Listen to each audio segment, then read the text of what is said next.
pointed in the right direction. I told the lieutenant, I said, hey, they're all ready to go. All I have to do is pull the trigger. He said, well, I don't know.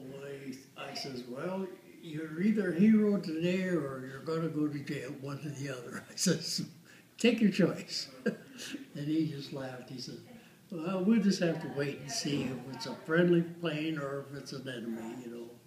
And that's what we did. And when he flew over, he was in the no-fly zone. But he was somebody that didn't know the fly zone, you know. Where was that at? In Panama. That was in Panama. During World War II? Oh, yeah. Oh, yeah? Yeah. How old were you? I went in at 19, and then I was about 20 or 20, about 20 or 21. And I was in charge of the range section, you know.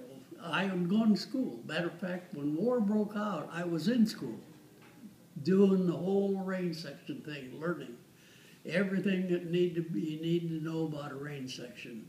Range section included targets of moving, targets of stationary, targets of long distance, short distance, because, you know, the gun has to go up or down to hit it at the right spot.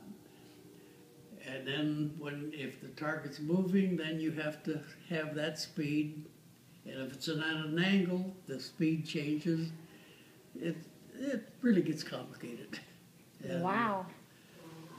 And that's what you do, and that's the reason I was in school. I was in there a couple months in school learning about the whole range section, because as soon as I came out, and then as soon as I hit the States, Company 734 called for me because they knew I was a range section. I knew all about the range section. They didn't have anybody in the range section.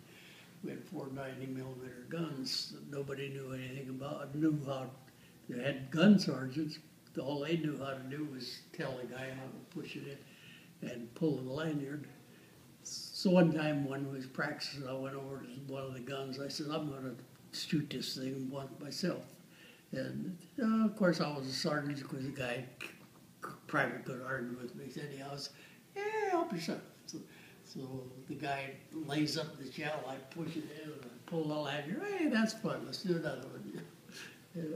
We was practicing, we was shooting at a permanent target, getting the right elevation and stuff.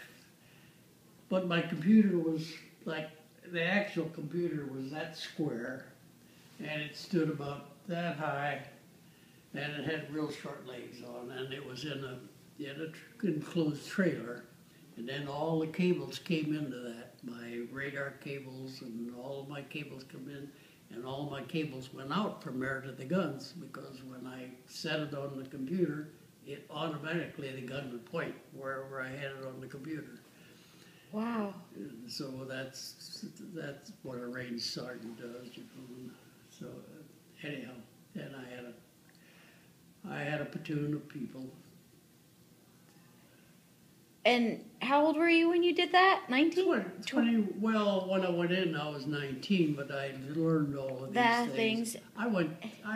So in Panama, spent most of my time in school. Okay, but you were how old when you were doing the guns? Oh, about 21. Wow. Well, that's old. That's in Army times. That's kind of old. No, that's young. Then I had to give instructions on all the guns to the new recruits, draftees. They are a pain in the ass. PIAs. Anyhow, but you have to do that. I used to be able to have them take a submachine gun, tear it all apart in every part, a 45 automatic, throw all the parts, the little parts together in the pile, and then there was the M1 rifle that we had, and take it all apart, throw that in the parts, and then they blindfolded me, and I put them all back together, blindfolded. You had to be able to do that, you know, because you know, up there in the foxholes, you don't have very much light. You don't have lighting. No lighting. Well, you can't light. If you light up, it gives the Japanese a place to shoot. Okay. Anyhow, That's the most stories I've got.